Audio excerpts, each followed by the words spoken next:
युष्मदस्मत् प्रत्यय गोचरयोः विषय विषयिनोः तम प्रकाशवद् विरुद्ध स्वभावयोः इतरेतर भावानुपत्तौ सिद्धायां तद्धर्माणामपि सुतराम इतरेतर भावानुपत्ति। इतरेतर, इसमें जो बारंबार इतरेतर इतरेतर बोल रहे हैं वो क्या है? तादात्म्य अध्यास। वही एक का दूसरे के साथ तादात्म्य हो जाता है। अब बात ये है कि यदि हम कुछ परिवर्तन चाहते हैं, बाह्य आंतर, बाहर कुछ परिवर्तन चाहते हैं, अंदर अपने अंदर भी कुछ परिवर्तन चाहते हैं, अथवा हम मन के अनुकूल किसी वस्तु का दर्शन करना चाहते हैं, जैसी हमारी भावना है, इसकी दुहाई दी जाती है महाराज। बस यहीं जाके सनातन वैदिक धर्म में और दूसरे संप्रदायों में अंतर आ जाता है। वो कहते हैं फेथ, वो कहते हैं कि ये तो सबका अपना अपना विश्वास है।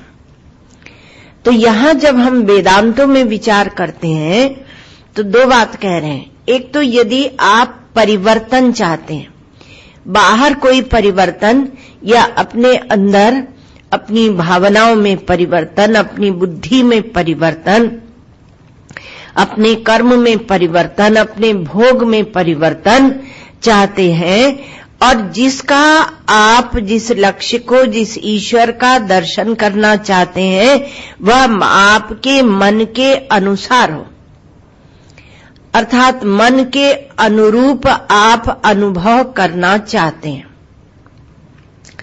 तो एकदम स्पष्टतया दो विभाग कर दिए गए। तब आप निर्माण के विभाग में जाइए। धर्म, उपासना, योग आपको मदद करेंगे, आप उस मार्ग पर जाइए। वेदांत क्या है? तो वेदांत की बात बिल्कुल पृथक है। यहां मनमानी नहीं चलती है, मनमानी नहीं चलती है। जो वस्तु सत्य है, जैसा वह है वैसा, जो यथार्थ है, जो सत्य है, परमार्थ है, अर्थ के प्रत्येक अर्थ में छुपा हुआ परम अर्थ, वो परमार्थ उसे कहते हैं। कोई भी देश है, काल है, वस्तु है, उसका परमार्थ क्या है, इस पर हम लोग विचार कर रहे हैं। तो जो वस्तु सत्य है, जो यथार्थ है, जो परमार्थ है, उसका वो जैसा है वैसा, जैसे का तैसा, ज्यों का त्यों यदि आप अनुभव करना चाहते हैं, तब आप प्रमाण के विभाग में आइए।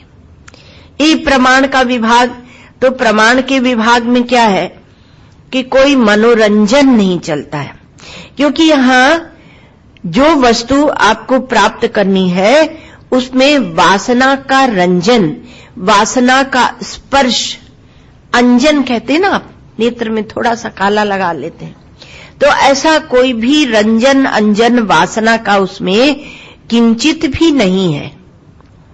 तब आप प्रमाण के विभाग, जैसा परमात्मा है हमें वैसा ही चाहिए,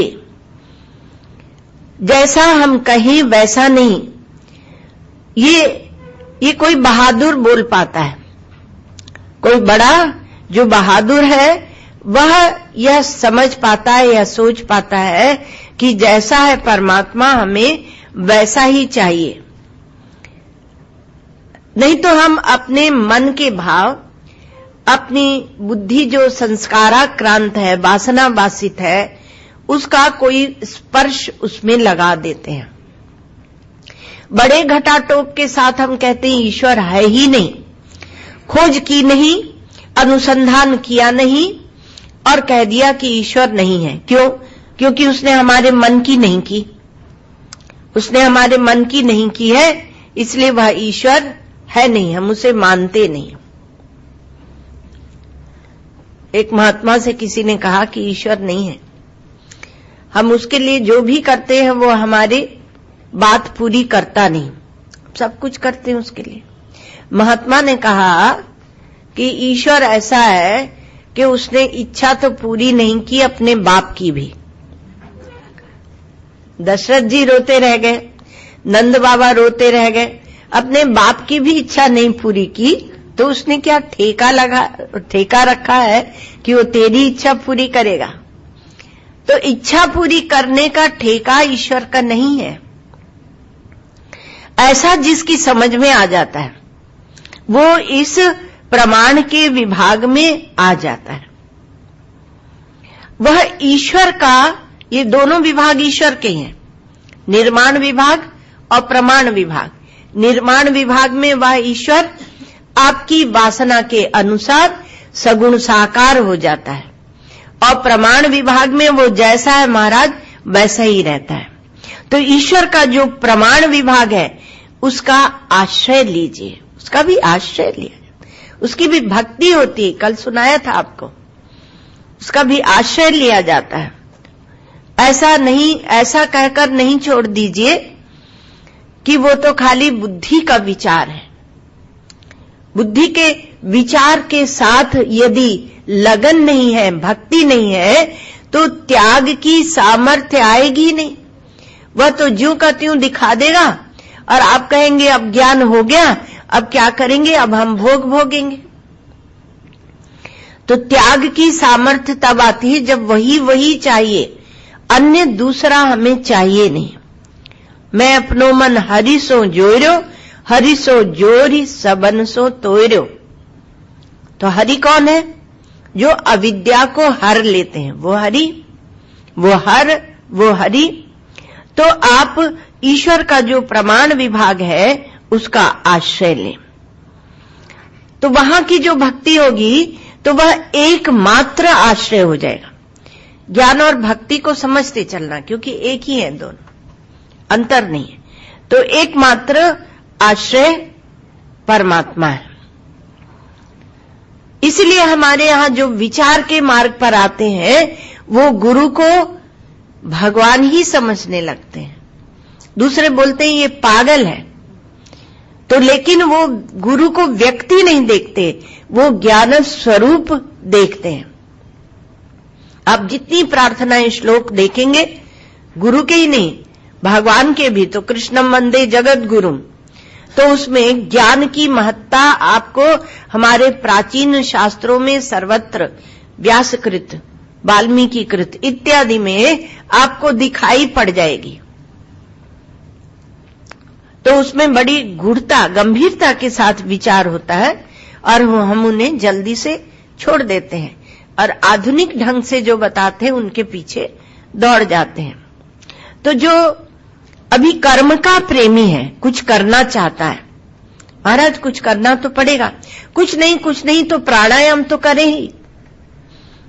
कल यहां पाठ में हम आए थे, इसके बाद जो पाठ होता है तो स्वामी जी कह रहे थे, स्वामी अद्वैतानंद जी पाठ लेते हैं, तो स्वामी जी कह रहे थे कि तुम्हें अगर कुछ भी अभी करना और ना है तो बात ठीक है, पर यहां तो किसी ने पूछा समाधि क्या है, समाधि, तो उन्होंने कहा कि तुम सोचते हो कि हम इस ढंग से बैठेंगे, इस ढंग से प्राणायाम करेंगे, ये करेंगे, वो करेंगे, तो ज्ञान में इसका महत्व नहीं है।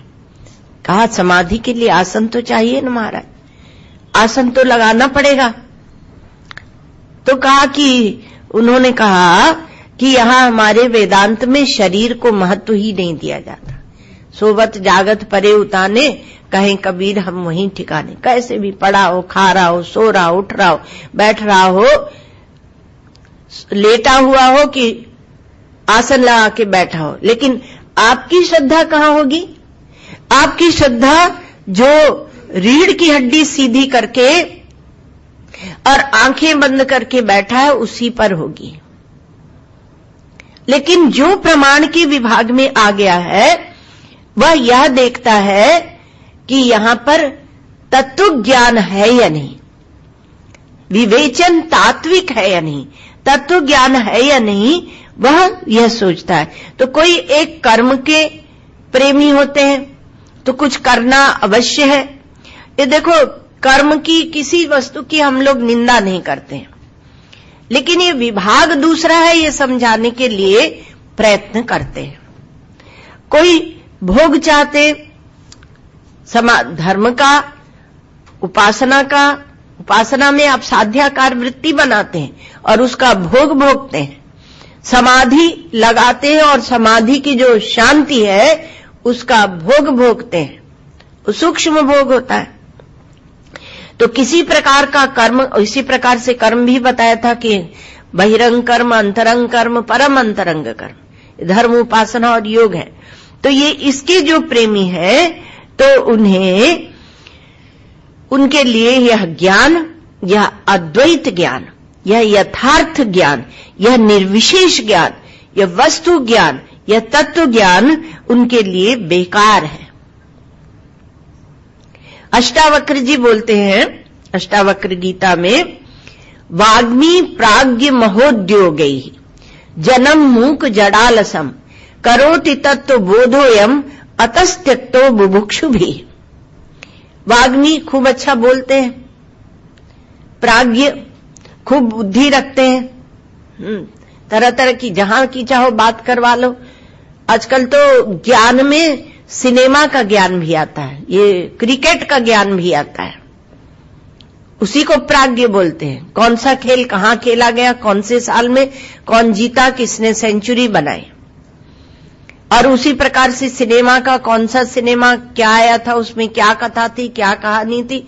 तो वाग्मी प्राज्ञ महोद्योगी, और बहुत उद्योग करने वाले जो पुरुष हैं उनको मूक, जड़ और आलसी बना देता है। अर्थात बाहर से जब आप देखते हैं तो आपको ऐसा लगता है अरे ये तो बेकार हो गया। तो इसलिए अतस्त्यक्तो बुभुक्षु भी, तो जो बुभुक्षु है, अभी कर्म और भोग चाहते हैं, उनको इस तत्व ज्ञान के मार्ग पर नहीं आना चाहिए, उनको नहीं आना चाहिए। तो उनको अपने किस में जाना चाहिए, तो कहा कि निर्माण के विभाग में जाओ। तो जो अतस्त्यक्तो बुभुक्षु भी, एक बुभुक्षु होता है, एक मुमुक्षु होता है, एक छूटना चाहता है और एक भोगना चाहता है, चाहे स्थूल, चाहे सूक्ष्म, चाहे परम सूक्ष्म या कारण, कुछ भी वह भोगना चाहता है, क्योंकि समाधि में कारण शरीर रहता है। तो इसका विचार होता है।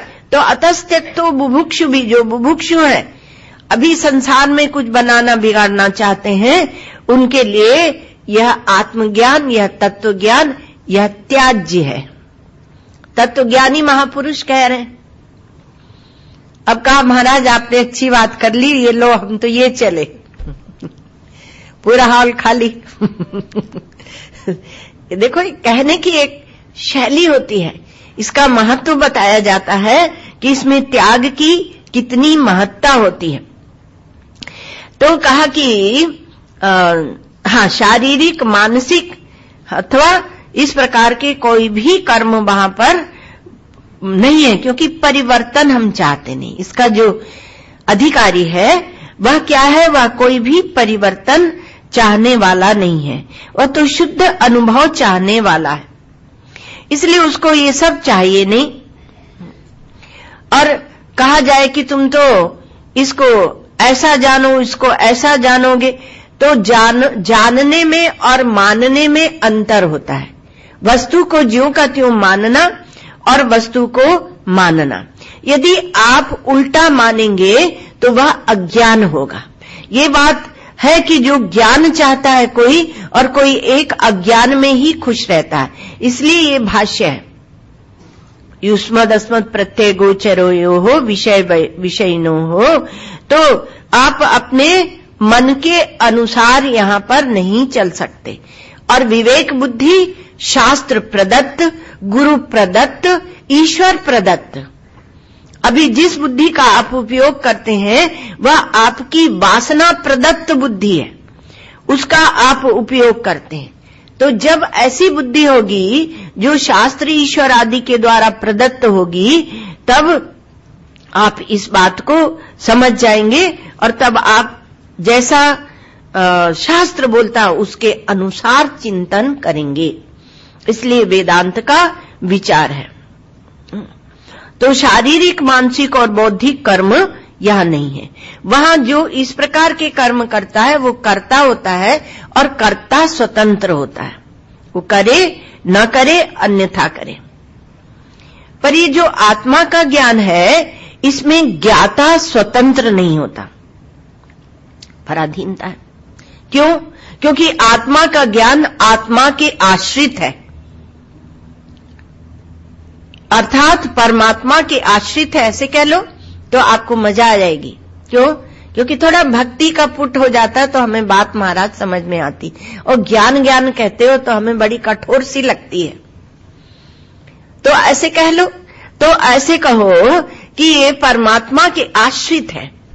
ये आपके मन, बुद्धि, शरीर और बाहर से जो संस्कार दिए जाते हैं, संकल्प दिए जाते हैं, उनके आश्रित यह ज्ञान नहीं है।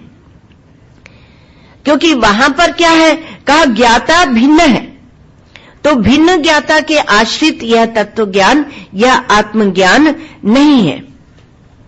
और इसी कारण से हम कह देते हैं, थोड़ा सा ये बात को समझना, इसी कारण से हम लोग कह देते हैं कि अज्ञान जो है वह अज्ञान से ही सिद्ध होता है, वो ज्ञान से सिद्ध नहीं होता, अज्ञान से ही सिद्ध होता है। ज्ञान की दृष्टि से तो कहीं अज्ञान है ही नहीं। अज्ञान की आत्मा कौन? अज्ञान की आत्मा कौन? यहां हम लोग अध्यास पढ़ रहे हैं, अध्यास पढ़ रहे हैं, तो अध्यास का मूल कौन है? तो कहा कि अज्ञान। अध्यास माने भ्रांति है। तो हम सांप को सांप नहीं जानते, ये अज्ञान हो गया, और सांप को हम रज्जू को हम रज्जू नहीं जानते, अज्ञान हो गया, और फिर उसको हम सर्प आदि जानने लगे, ये भ्रांति हो गई, ये अध्यास हो गया। तो ये जो अध्यास हुआ, ये भ्रांति हुई, तो इसके मूल में कहा अज्ञान, और अज्ञान के मूल में अज्ञान से ही सिद्ध होता है। इसलिए अज्ञान जो है उसके मूल में कुछ नहीं होता, वह खुद मूल है। और इसलिए अज्ञान के ये अज्ञान कहां से आया, वो अज्ञान कहां से आया, जब पूछते हैं तो कहां से आया, कब आया, कैसे आया, इसमें अज्ञान प्रदत्त जो बुद्धि में देश, काल और वस्तु, जिनका विवेचन कई दिनों से हम लोग कर रहे हैं, तो ये देश, काल, वस्तु के संस्कार जो पड़े हुए हैं वो बने रहते हैं। उन संस्कारों को हम मिटा नहीं पाए, विशुद्ध ज्ञान तक हम पहुंच नहीं पाए, इसलिए हम कहते हैं अज्ञान कहां से आया, कब आया, कैसे आया। आत्मा तो नित्य शुद्ध बुद्ध मुक्त ज्ञान स्वरूप है, तो ये अज्ञान कहां से आया, कैसे आया, ये पूछते हैं। तो अज्ञान कहीं से आता जाता नहीं है, अविचारित है। अविद्या अस्ति इति अविद्यायामेवासित्वा प्रकल्प्यते, ब्रह्म दृष्ट्या त्वविद्येयं न कथंचन विद्यते। तो अविद्या है, ये अविद्या में बैठकर ही हम बोलते हैं। ब्रह्म दृष्टि से ये अविद्या कदाचित नहीं है, कदापि नहीं है। तो केवल अज्ञान में बैठकर हम अज्ञान की बात करते हैं। तब ये बात बताई जाती है, शास्त्र कहते हैं, गुरु कहते हैं, संत महात्मा, कि इसकी निवृत्ति आत्मज्ञान से होगी। इस अज्ञान की निवृत्ति आत्मज्ञान से होगी। तो आत्मज्ञान बना बना के आपको नहीं दिया जाएगा। जो स्वतः सिद्ध, स्वयं प्रकाश, स्वतः प्रमाण जो आत्मज्ञान है, प्रमाण की बात हम लोग कहते हैं, लेकिन मुख्य प्रमाण उपनिषद भी नहीं है, वह तो आपकी आत्मा होकर रह जाती है। आप स्वयं प्रमाण हैं, आप ही प्रमाण हैं। तो यह जो आत्मा है, तो इसको जानने के लिए गुरु भी केवल उद्बोधन मात्र करते हैं, केवल आपको उसकी ओर उन्मुख मात्र कर देते हैं। बाकी ज्ञान बना बना के दिया नहीं जाता।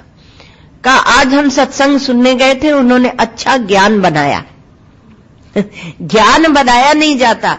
ज्ञान तो आपका आत्मा का स्वरूप है और वह ज्यों का त्यों है। केवल आपकी उस ओर दृष्टि नहीं है। तो आत्मा विषयक जो अज्ञान है वो दो प्रकार से काम करने लगते हैं। ये अहम की परिचिन्नता, अपना अहम परिचिन्न हो जाता है, और तब उसके कारण इदम की सत्यता, मैं परिचिन्न हूं और यह जो दिखता है यह सत्य है। कहीं भी जाओ महाराज, साधु भले हो जाओ, चाहे दुनिया को छोड़ के भाग जाओ, लेकिन यह की सत्यता बनी रहेगी। और यह को लेकर इतने उलझे रहेंगे, आपस में राग द्वेष। आप जाइए आश्रमों की स्थिति देखिए, आश्रम आपको बहुत अच्छे लगेंगे क्योंकि आपके घर से सुपीरियर है ऐसे कह लो।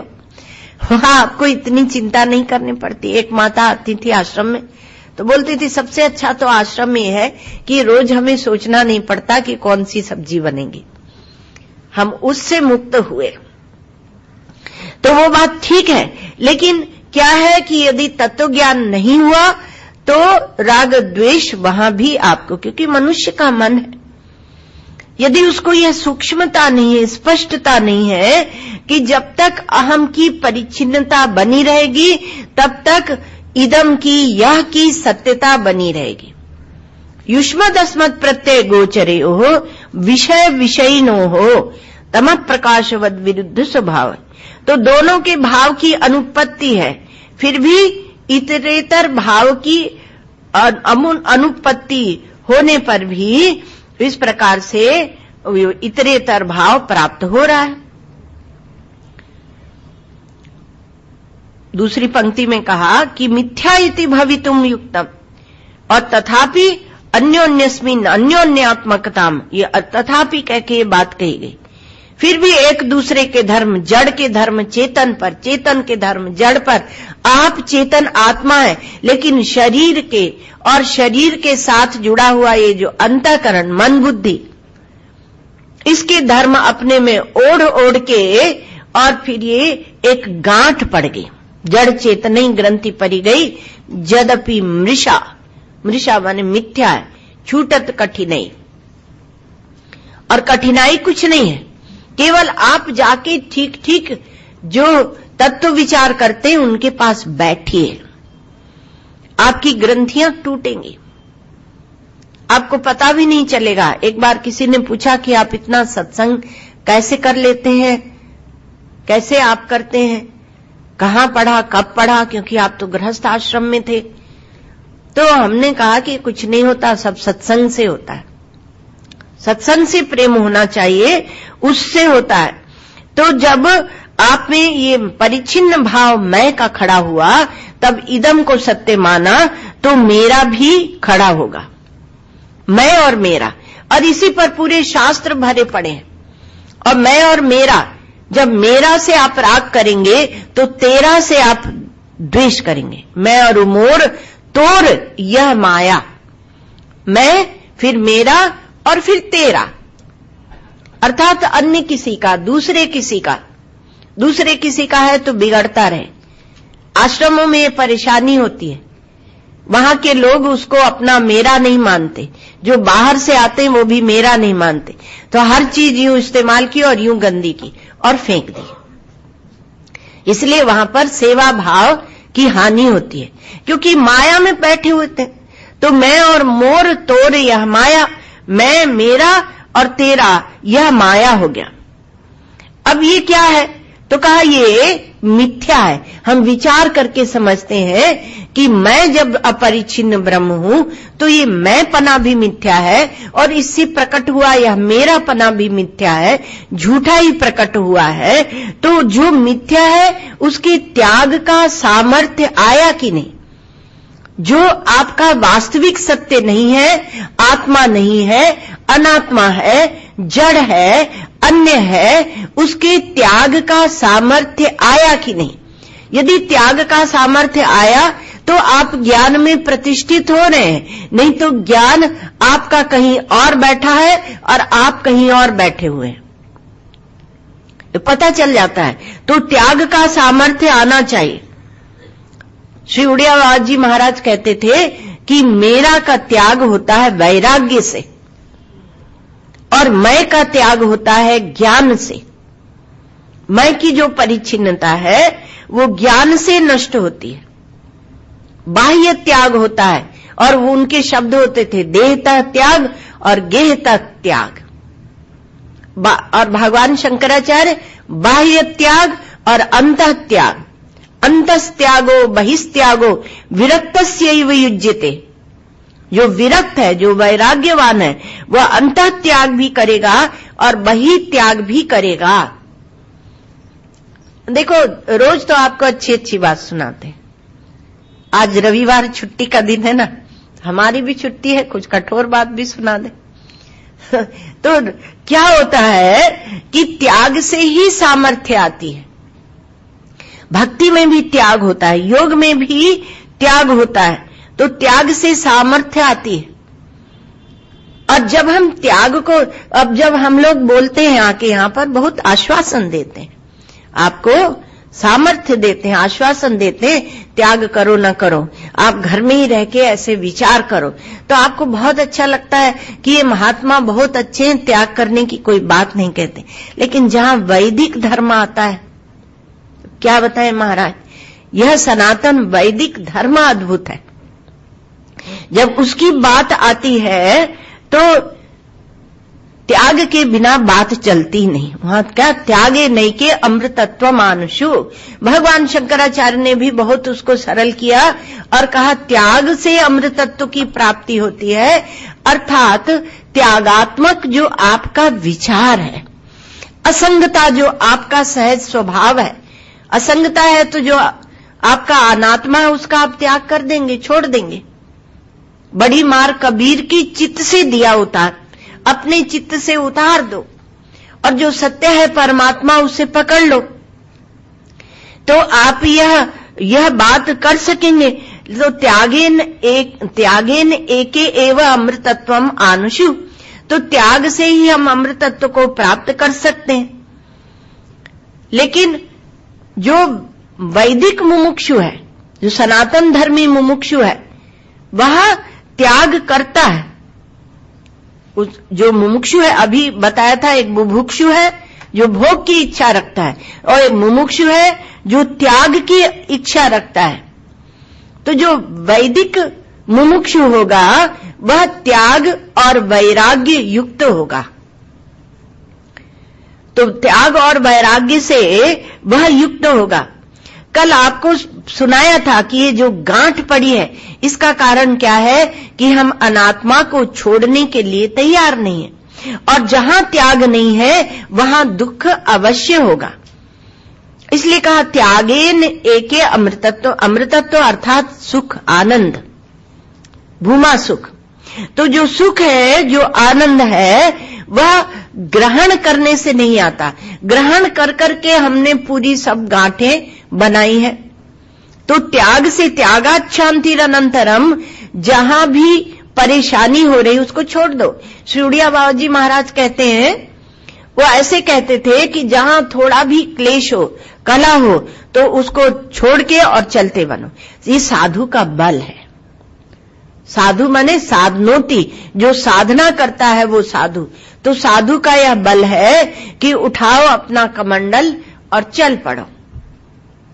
ये साधु का बल है। तो क्या त्याग का बल है, उसमें उलझना, उसमें भिड़ना, तो पुनः अविद्या का क्षेत्र हो जाएगा, अज्ञान का क्षेत्र हो जाएगा। तो त्याग का अर्थ ही होता है शांति। यदि आप शांति चाहते हैं तो त्याग कीजिए। तो हमारे इस देश में, इस संस्कृति में त्याग और तपस्या की महिमा है। कहा त्याग नहीं है, तपस्या नहीं है, ये बात जहां बता दी जाती है तो कहा कि वो प्रवचन बहुत बढ़िया है, वो प्रवचन बहुत बढ़िया। जहां त्याग की बात की गई, तपस्या अर्थात ये बुद्धि से जो हम विचार करते हैं आत्मा अनात्मा के विवेक का, यही तपस्या है, क्योंकि इसमें बुद्धि की एकाग्रता होती है। तो ये जो बुद्धि की एकाग्रता है, इसे ही मुख्य तप कहा जाता है। जो स्थूल बुद्धि वाले होते हैं वो स्थूल तप करते हैं, जो सूक्ष्म बुद्धि वाले होते हैं वो सूक्ष्म तप करते हैं। तो तपस्या की दृष्टि से भी, और आपकी पसंद कैसी है, आप कौन सी तपस्या पसंद करते हैं? कहा वो तो ठंडी गर्मी सहते हैं, छोटा सा कपड़ा पहनते हैं, ठंडी गर्मी सहते हैं, तो आप उसको महत्व देते हैं। तो ऐसे महात्मा पैदा होने लगते हैं। आप पैदा करते हैं, महात्मा को भी पैदा करने वाले आप हैं महाराज। आप नित्य शुद्ध बुद्ध मुक्त ब्रह्म, आपकी महिमा बड़ी भारी है। आप जैसा चाहे वैसा महात्मा पैदा कर लें। आप ढोंगी चाहे तो ढोंगी बना लें, पाखंडी चाहे तो पाखंडी। क्योंकि क्या है कि जो महात्मा होता है वह, उसकी अपनी कोई महिमा नहीं होती। उस श्रद्धालु लोग जैसे महात्मा पर श्रद्धा करते हैं वैसे महात्मा प्रकट होने लगते हैं दुनिया में। फिर आप बोलते हैं वो महात्मा। अधिकांश लोगों को पूछोगे तो कहते हैं कि अब हमें किसी महात्मा के पास सत्संग करने की, जाने की जरूरत नहीं है, क्योंकि हम टीवी में सत्संग देख लेते हैं, सुन लेते हैं। तो वैसे महात्मा पैदा होने लगते हैं। तो वो बहुत अच्छी बात है, लेकिन आप स्थूल को ना पकड़ के थोड़ा सूक्ष्म की ओर चले। कहने का तात्पर्य है कि सूक्ष्म की ओर चलें। तो जो मेरा कहने वाला है वह कौन है? जो मेरा मेरा कहता रहता है वो मैं भी कोई है, और वह जो मैं कोई वस्तु है कि नहीं, वास्तव में वह कोई वस्तु नहीं है। जो मेरा मेरा कह के, कल ये बात आखिरी में सुनाई थी, मेरा मेरा कह के और एक मैं खड़ा हो गया, वह मैं कोई वस्तु है नहीं। आप उसकी सत्यता को जब ढूंढने जाएंगे तो वह मिलेगा नहीं। वो अपने पिता की दृष्टि से पुत्र है, पत्नी की दृष्टि से पति है, पुत्र की दृष्टि से पिता है, बहन की दृष्टि से भाई है, दोस्त की दृष्टि से दोस्त है, दुश्मन की दृष्टि से दुश्मन है। सापेक्षिक खड़ा हुआ है, सापेक्षिक उसका रिलेटिव एग्जिस्टेंस। और ये जो सापेक्षिक, जो रिलेटिव एग्जिस्टेंस है, यह उसको जहां जिस अपेक्षा के साथ वो बंधा है वह अपेक्षा उसे दुख अवश्य देगी। वह निरपेक्ष नहीं होना चाहता, वह अपने आप को रिलेटिव ही रखना चाहता। आप बोलते हैं ये हमारे रिलेटिव है, बहुत अच्छा शब्द है अंग्रेजी में, रिलेटिव अर्थात सापेक्ष। तो आप सापेक्ष जब तक बने हुए हैं तब तक निरपेक्षता को आप नहीं समझ पाएंगे, वहां तक नहीं पहुंच पाएंगे। और जब आप इन सापेक्षताओं को हटाते जाएंगे तब निरपेक्ष, निर्भ्रांत, निखालिस सत्य आपके सामने होगा। तो ये मत कहो कि जब हमने सुन लिया कि वैराग्य से ममता की निवृत्ति होती है और आत्मज्ञान से अहंता की निवृत्ति होती है, इसलिए आज ये बात पर जोर दिया कि त्याग वैराग्य का महत्व है मुमुक्षु के जीवन में। तो आप जब ये कहते हैं कि हम सीधे सीधे आत्मज्ञान प्राप्त करके जब अहंता को नष्ट करेंगे तो ममता नष्ट हो जाएगी, यह प्रैक्टिकल नहीं है। अर्थात ममता को बनाए रखकर अहंता नष्ट नहीं होती, क्योंकि अहंता कोई चीज नहीं है जो ममता विभिन्न आपने बना रखी है, बूंद बूंद बूंद बूंद, उनसे मिलकर वो एक समुद्र बन गया। तो उनसे मिलकर वो कोई वस्तु नहीं है, वो मेरा का ही आत्म भाव है, आत्म भाव है। अभी पूछा था कि अविद्या का की आत्मा कौन होगी, अज्ञान का मूल क्या होगा। इसी कारण से हमारे यहां अविद्या और अध्यास को एक करके भी देखते हैं। जब विचार किया जाता है वेदांतों में सूक्ष्म, तो अविद्या अज्ञान का कारण है और अध्यास वो भ्रांति है। तो भ्रांति कैसे मिटेगी? कहा अज्ञान को मिटाओ। तो अज्ञान को मिटाओ, लेकिन भ्रांति का जीवन जीते रहो, ये संभव है क्या? ये तो संभव नहीं है। तो उसी प्रकार से आप मेरा बनाए रखें और मैं को कहा कि हम मिटा देंगे, तो वह संभव नहीं है, क्योंकि मेरा का जो आत्म भाव है उसी का नाम मैं है। शुद्ध आत्म भाव नहीं है, ये अशुद्ध आत्म भाव है। तो ये ग्रहण का हमें भ्रम हो रहा है, उस भ्रम को दिखाना चाह रहे हैं। तो ग्रहण का भ्रम हो रहा है। आत्मा और अनात्मा की ग्रंथि पड़ गई। जो शरीर अनात्मा है, जड़ है, दृश्य है, विषय है। यहां का शब्द विषय और विषयी है भगवान शंकराचार्य का। तो जो विषय है उसको हम आत्मा मान रहे हैं भ्रम से। उसको जो आत्मा और अनात्मा की जो ग्रंथि है, यही हमें, इस ग्रंथि को ही लेकर हम पूरा व्यवहार चलाते हैं, शुद्धता में जाते नहीं। तो ग्रहण रूप से यही अनुभूत हो रही है।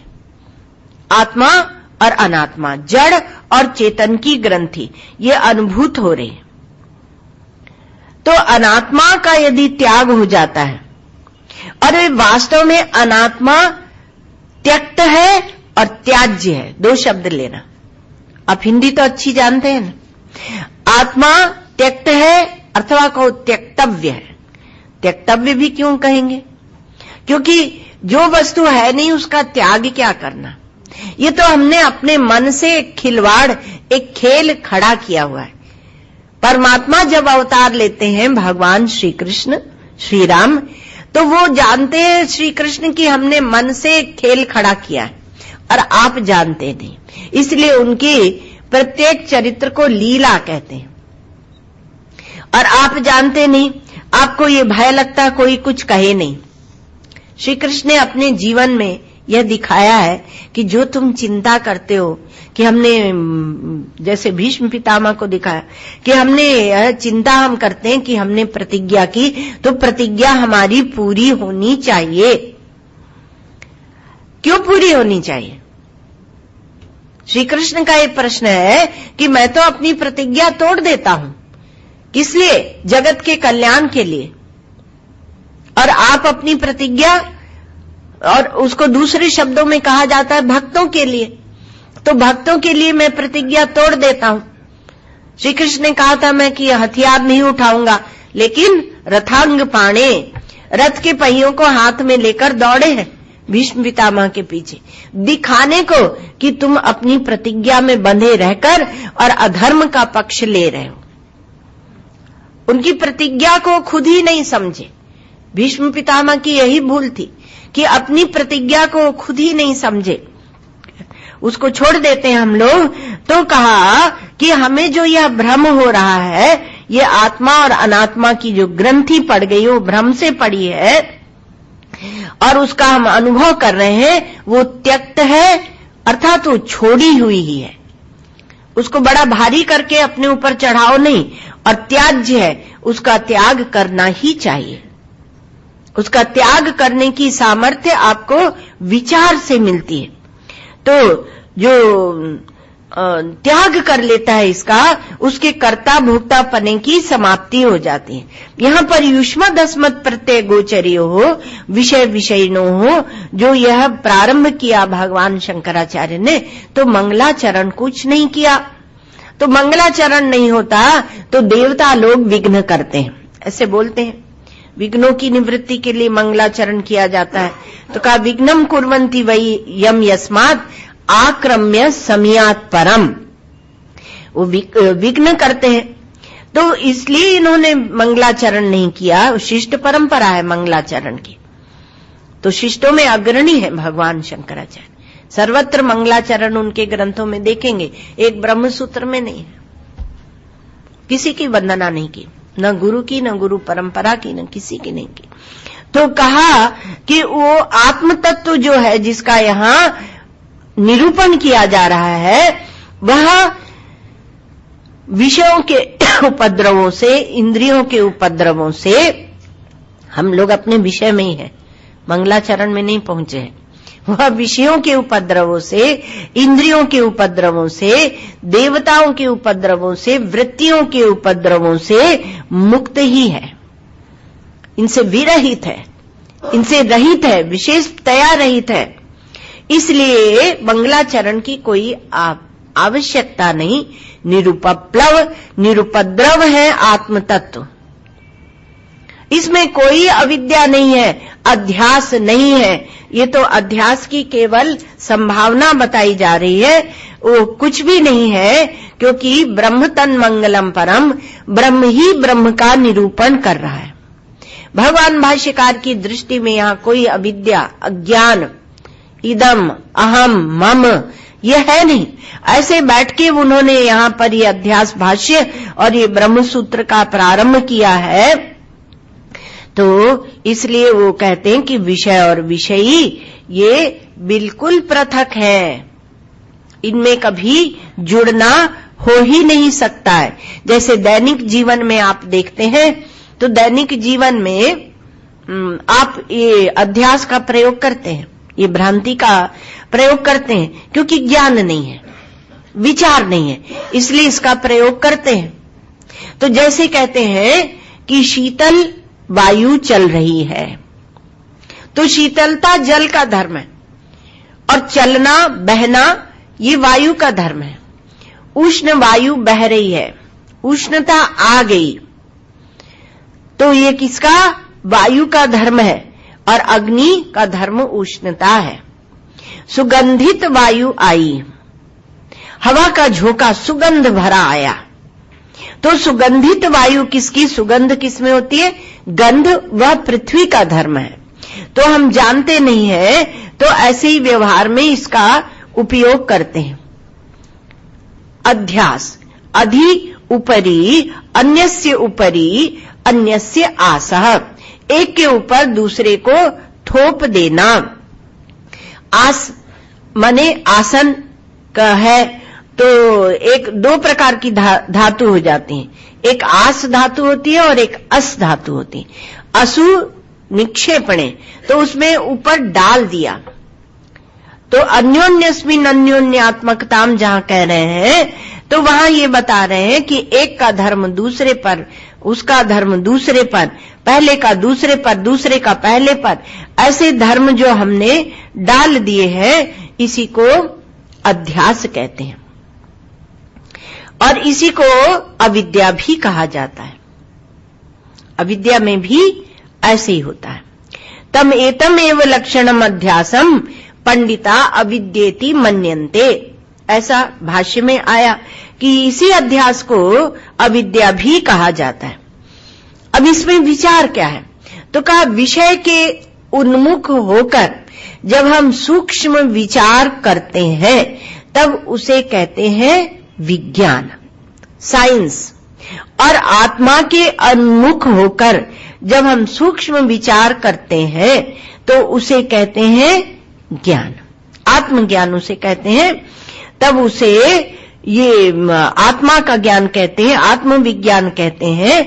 और विज्ञान जो होता है तो एक हो गया विषय विज्ञान और एक हुआ आत्मविज्ञान। आत्मविज्ञान जो विज्ञान होता है वह हमेशा अनुभव पर्यवसायी होता है। जो अनुभव पर्यवसायी नहीं होता, केवल भावुकता में बताया गया होता है, उसको हम लोग कविता कह देते हैं कि ये तो कविता कहानी हो गई। लेकिन जहां अनुभव में पर्यवसान होता है उसको हम लोग विज्ञान या साइंस कहते हैं। तो ये आत्मविज्ञान भी एक साइंस है, अर्थात यह अनुभव पर्यवसायी है। इसका आप जब इसका अनुसंधान करते हैं आत्मा का तो अनुभव होता है। तो युष्मत क्या है? तो युष्मत का तुम प्रतीति का विषय, युष्मत से प्रारंभ करते हैं। युष्मत अस्मत् प्रत्यय गोचरियो हो। तो युष्मत क्या है? तो कहा कि तुम प्रतीति का विषय। तो तुम प्रति, तुम माने दूसरा, अन्य। इस पर भी बड़ा शास्त्रार्थ है, पर हम लोग उस शास्त्रार्थ पर नहीं जा रहे, सरल सरल अर्थ समझ रहे कि युष्मत शब्द का प्रयोग क्यों किया। इदम का करते तो इदम का करने में क्या होता है कि मैं यह आत्मा, ऐसा भी आप कभी कभी बोलते हैं, अयम आत्मा। इसलिए इदम शब्द का प्रयोग न करके सीधे स्पष्ट विरोध दिखाने के लिए युष्मत शब्द का प्रयोग किया, जिसका अर्थ है तुम प्रत्यय का विषय। तो यहां जो ये तुम कहा गया, तुम किसको कहा गया? जगत को कहा गया। इदम रूप से जो यह जगत जो हमें अनुभव में आता है, संपूर्ण जगत, वह विषय है। और हम प्रतीति का विषय कौन है? तो कहा दृष्टा। तो एक दृष्टा हो गया, एक दृश्य हो गया। तो जो दृष्टा है उसे ही कहा गया विषयी, उसे कहा गया अस्मत् प्रतीक, उसका विषय। और दूसरे शब्द क्या लाए? विषय और विषयी। विषय है संपूर्ण जगत आपका विषय। आपको विषय भोग की रुचि थी, इसलिए भगवान ने पूरी दुनिया बना के आपके सामने फेंक दी, लो विषयों को भोगो। और विषय, आत्मा विषय को नहीं भोगता, विषय ही विषय को भोगता है। जो ग्रंथि है वो भोगती है, क्योंकि आपका देह भी एक विषय है।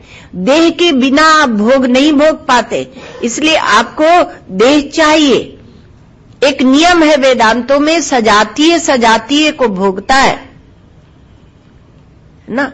सजातीय और विजातीय का भोग नहीं होता है, सजातीय का भोग भोगता है। तो हम जब जड़ के साथ तादात्म्य करते हैं, तब हम जड़ का भोग भोगते हैं, वो भी एक भ्रांति होती है। भोग हम नहीं भोगते, सुख हमारी आत्मा का होता है, लेकिन हम ऐसा अनुमान करते हैं कि उस विषय से सुख मिल रहा है। वृत्ति शांत है तो आत्मा का सुख है, और समझते हैं कि उस विषय से सुख मिला। तो ये विषय अस्मत् प्रत्यय का, इसको विषय और विषयी।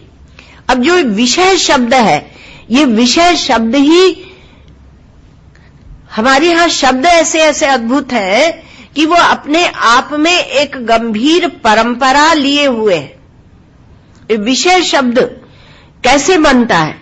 तो कहा शीय बंधने धातु से बनता है। विशीर्णवन्ति इति विषयाः। श्री महाराज जी सुनाते हैं कि एक बार शास्त्रार्थ हुआ काशी में, तो 5 प्रकार से विषय शब्द बनाया गया। लेकिन जो सभापति महोदय थे, उन्होंने किस प्रकार की व्युत्पत्ति पसंद की आप देखिए जाए। थोड़ा सा 5-7 मिनट है हम लोगों के पास, ध्यान से सुनना। तो कहा कि ये विषय क्या होता है?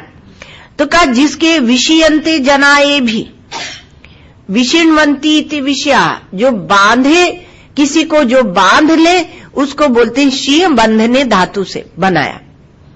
कई प्रकार से बनाते हैं। तो कहा कि जो शीय बंधने, जो बंधन में बांध दे, उसे बोलते हैं विषय। विषण्वन्ति इति विषयाः, विषयन्ते जना एभि इति विषयाः। मनुष्य इसके द्वारा बांधे जाते हैं। अर्थात जो असंग आत्मा है, जो अकर्ता है, अभोक्ता है, वह कर्ता भोक्ता बन जाता है इन विषयों के कारण। जब तक अंतःकरण निर्विषय है, तब तक वह आत्मा से पृथक नहीं है। किंतु जैसे ही वह परिच्छिन्नता को स्वीकार करता है, तो कैसे स्वीकार करता है? इदम रूप से जो विषय दिख रहे हैं, उन विषयों को इदम रूप से, युष्मत रूप से ये सत्य है, ऐसे स्वीकृति दे देता है। देह की स्वीकृति से मन की स्वीकृति, अंतःकरण की स्वीकृति, वह उसको स्वीकृति दे देता है। जो अंतःकरण की उपाधि देकर और आत्मा को अवच्छिन्न बना दे, अर्थात अंतःकरण की उपाधि को भी पृथक करके दिखाए और आत्मा को इस प्रकार से अवच्छिन्न सा बना दे, छोटा सा बना दे, कतरा सा बना दे। ये विषय की महिमा है महाराज। है कुछ नहीं, पर इनको महत्व दे देकर पहले सत्यत्व दिया, फिर महत्व दिया, फिर उसमें प्रियत्व अप्रियत्व दिया, और हम इनसे बंध गए। इस प्रकार से राग द्वेष करके हम इनसे बन गए। तो इंद्रियों की उपाधि से, ज्ञानेन्द्रियों की उपाधि से ज्ञाता बन गए। कर्मेंद्रिय, देखो आप कितने शुद्ध हैं, लेकिन आपने ज्ञानेन्द्रियों की उपाधि, चुपचाप बैठे रहो। तो कहा ये कह रहे हो क्या? तो कहा नहीं, अपने परिच्छिन्न भाव को हटाने के लिए आप क्या क्या छोड़ सकते हैं। जिससे जिससे बंधे हो उसको छोड़ो। ये बंधन एक भ्रांति है, केवल मन से बंधे तो इंद्रियों की उपाधि से आप, कर्मेंद्रियों की उपाधि से कर्ता, ज्ञानेंद्रियों की उपाधि से ज्ञाता, मन की उपाधि से भोक्ता बन गए। और ये किसने बनाया? विषय ने। तो विषय ने बना दिया आपको। तो प्रमातृत्व प्रमुखम कर्तृत्वादि समर्प्य विषीणवंती इति विषया। उसको पहले प्रमाता बनाया और प्रमुख रूप से, और फिर उसको प्रमाता माने ज्ञाता, और फिर प्रमुख रूप से जब वो ज्ञाता बन गया तब उसको कर्तापना छोड़ दिया, उसके ऊपर भोक्तापना छोड़ दिया उसके ऊपर। इसको कहते हैं विषय, जो आत्मा को बांधे, आत्मा को कर्तृतया वा भोक्तृतया वा विषीणवंती, इस प्रकार से जो बांधता है उसे कहते हैं विषय। किसी भी प्रकार से बांधता है, कर्ता बना के, भोक्ता बना के, कुछ बना के बांधता है। और तो ये तो मोटा मोटा कर्ता भोक्ता में आपका पूरा विस्तार को समेटकर और 2 शब्द में रख दिया जाता है। विस्तार आप कर लेना। अब क्या क्या बनते हैं? बहुत कुछ बनते हैं। हिंदू बनते हैं, भारतीय बनते हैं, वहां तक थोड़ी रुकते हैं। ब्राह्मण बनते हैं, वहां तक थोड़ी रुकते हैं। उसके बाद भी आप बहुत कुछ बनते चले जाते हैं, बनते चलते। ब्राह्मण कहा माने दूसरे ये न समझे केवल ब्राह्मण को अध्यास हो, तो एक उपलक्षण है, दूसरी जातियां उसमें आ जाती हैं, दूसरे वर्ण उसमें आ जाते हैं। तो कहा कि जो साक्षी है, चेतन है, असंग है, उदासीन है आत्मा, उसके सामने ये विषय आकर नाचते हैं, और सामने रहे तो उसको भोग में प्रवृत्त करते हैं, और सामने नहीं है तो स्मरण दिला दिला कर मारते हैं। यह अध्यास स्मृति रूपा है। भगवान शंकराचार्य की मुख्य परिभाषा हम लोग कम से कम उनका अर्थ तो कर ही लेंगे।